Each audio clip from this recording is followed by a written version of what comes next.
What's up guys, Dr. Houlihan here again. Today I'm not talking about shoes, we're going to be talking about food. We're talking specifically about the Mediterranean diet. I want to talk to you guys about what it can do for you and why it works. Okay guys, let me start this video with a quick disclaimer. My doctorate is in the field of physical therapy. I've taken half a dozen courses and probably given half a dozen presentations in the field of nutrition, but that is not where I have my professional degree. So you should always consult your primary care physician or a registered dietitian before making important changes to your diet. Okay, so let's talk about what the Mediterranean diet can do for you. This is one of the most studied dietary patterns worldwide and has been proven to protect against or even reverse all sorts of different conditions. We're talking about things like heart disease, diabetes, cancer, stroke, inflammation, arthritis, even psychosocial things like depression and anxiety. It can help protect against Parkinson's disease, protect against Alzheimer's, protect against COPD, chronic pain, Crohn's disease, you name it. This diet can do so many different things. So let's take a look at the Mediterranean diet pyramid and what this entails. All the way at the bottom, you've got your regular physical activity. This is very important. Regular physical activity combined with a high adherence to the Mediterranean diet has shown to decrease the risk of all-cause mortality by more than half. So the regular physical activity is very key. At the bottom of the pyramid, you've got your fruits, your vegetables, your oils, and your whole grains. These are kind of the framework, the foundation on which the Mediterranean diet is built. This is going to be the bulk of what you're eating. Higher up from that, you've got fish, you've got dairy products, you've got eggs, and then all the way at the top, you've got your meats and sweets, which should be enjoyed very sparingly, fewer than one time per week for those items. So, one of the reasons why this diet works so well is because you get all your vitamins and minerals right there in your food. There's not a whole lot of supplementation that is required, if any at all. Studies have shown that higher adherence to the Mediterranean diet incurs a lower risk of nutrient deficiency. I know people who take dozens of supplements, and so for me, you can save a lot of money and time by just buying food that already contain the products that you're supplementing. Another one of the reasons why the Mediterranean diet is so effective is that this diet is completely anti-disease. Everything you need to fight diseases is contained within the diet, and it excludes some of the other things that might be more likely to cause diseases. For instance, there's something called heterocyclic amines, or HCAs, that are formed when you cook meat, either at high temperatures or for prolonged periods of time. These are especially present in red meats and poultry, more so than they are in fish. Now, since those items are included very sparingly within the Mediterranean diet, it's not only reducing the amount of that food you're intaking, but it's intaking foods that have a fewer concentration of those HCAs. And the HCAs are known to be carcinogens. If you look at the American Cancer Society list of carcinogens, these are class 1 carcinogens, mind you. You've got processed meat on this list right here. And let's take a look at what's right next to processed meat on this list. Plutonium. Processed meat is as carcinogenic as plutonium, according to the American Cancer Society. That is not good. Processed meat should be completely eliminated from your diet, and especially so, that's true of the Mediterranean diet when you're eating mostly fish. On the Class 2 list of carcinogens on the American Cancer Society website is red meat. One of the reasons being these HCAs that are contained within the meats that are formed during the cooking process. So eliminating red meat from the diet, or at least minimizing it to a very small amount, is one of the reasons why this Mediterranean diet is so effective in fighting disease. Additionally, with the oils, with the nuts, with the avocados, with the fish, these products contain a lot of omega-3 and omega-6 fatty acids, which are essential for our bodies and are the good kind of fats that you want to be consuming. With all the berries, the nuts, the seeds, the leafy green vegetables, everything you're getting is antioxidant and anti-inflammatory. Inflammation is one of the keys, which we'll touch on a little bit later, one of the keys in initiating so many disease processes and things that can go wrong within your body. So anti-inflammatory is always going to be what you want. Oxidative stress is one of the things that can cause harm within your body as well. We'll touch on that a little bit when we talk about cholesterol. But oxidative stress creates free radicals within your body, which can wreak havoc on all sorts of different systems. So antioxidants reduce the likelihood for oxidative stress. That's why getting antioxidants in your diet is also very helpful. Another reason why this diet is so effective is because it contains the right kinds of fats. Now, the right kinds of fats are going to be unsaturated fats. You have monounsaturated fats and polyunsaturated fats. And so if we look at an image here of what these look like, the saturated fat is, just as it sounds, saturated, whereas the unsaturated fat contains a double bond between two of the carbons, which is kind of the equivalent of having a tear here tab on a bag of chips versus one that does not.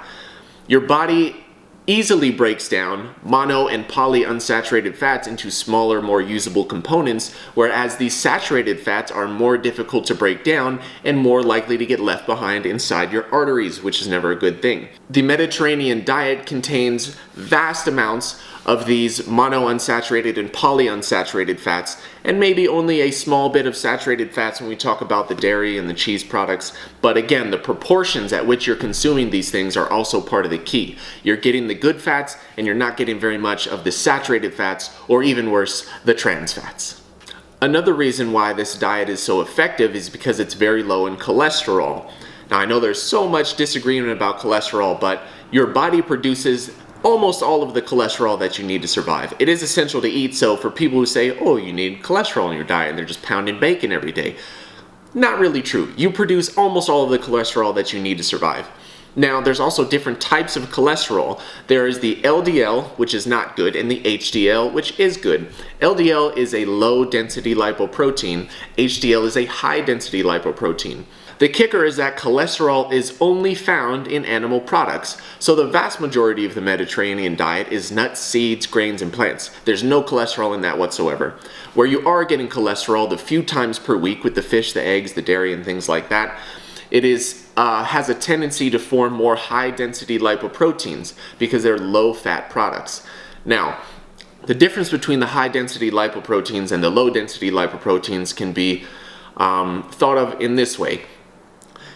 When they're traveling through your arteries, the high-density lipoproteins are like a bowling ball down a bowling alley. If you throw that bowling ball down the alley, it's getting to the end and it's taking a few pins with it, right? So that's the equivalent of these fatty protein molecules traveling through your bloodstream and making it through your bloodstream without getting deposited in your arteries. The low-density lipoproteins is like rolling a beach ball down a bowling alley. It might just stop and it might just get stuck in the bowling alley. That's not what you want. That's the equivalent that happens when you have these low density particles full of fat floating through your arteries. They have more tendency to get stuck. One reason is because of their size. The other reason is because they're more susceptible to oxidative stress. When those particles become oxidated, that's when they release the fat and the fat gets left behind in your arteries. So again, that's circling back to why antioxidants, plentiful in this diet, are important to have in your diet. Another reason is that this diet contains primarily whole grains. Now, I'm not going to say that whole grains are the linchpin that holds this diet together and makes the whole thing effective, but they have been shown in some studies to have opposite effects from processed grains in terms of cardiovascular health and things like diabetes, whereas processed grains will tend to make things worse, whole grains will tend to make things better. Again, it's not a massive difference. If you're doing all Mediterranean diet and you eat some processed grains, you're going to be okay. One of the main reasons why this diet is effective, probably the main reason why this diet is effective, is that it contains little to no added sugars. Sugars are the true villain of society and they're what's killing everybody, right? I would venture so far to say, and I'm not alone in saying this, that sugar is more dangerous for you than smoking. Let that marinate for a second.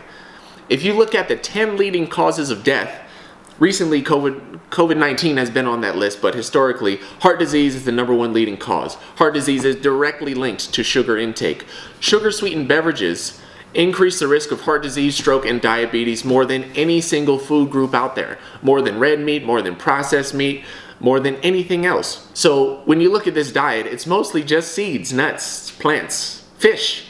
Dairy products might have a little bit of sugar in them, but the rest of it is mostly just plant-based whole foods. Those don't contain added sugars. Added sugars are pro-inflammatory within your body. They cause inflammation within your whole body. Inflammation is the process that initiates atherosclerosis, leaving plaque behind in your arteries. Inflammation is what can lead to neuropathy and diabetes. There's all sorts of different ways in which inflammation affects your body. Just think about if you lit the inside of your house on fire. A lot of things would go down.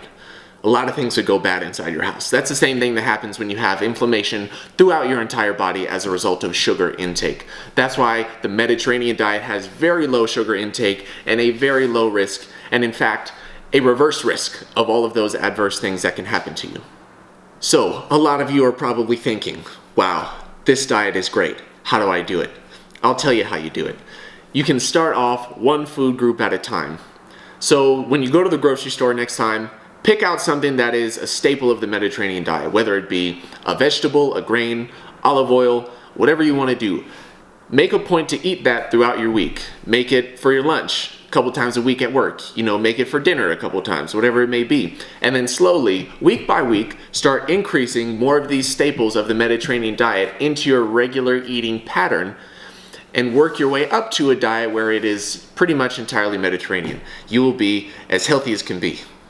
Okay guys, I hope you enjoyed this video. I hope you find this information helpful. If you have any questions whatsoever, drop them down in the comments below. I'll probably have more information coming about shoes in the near future. But for now, take care. I will see you guys next time.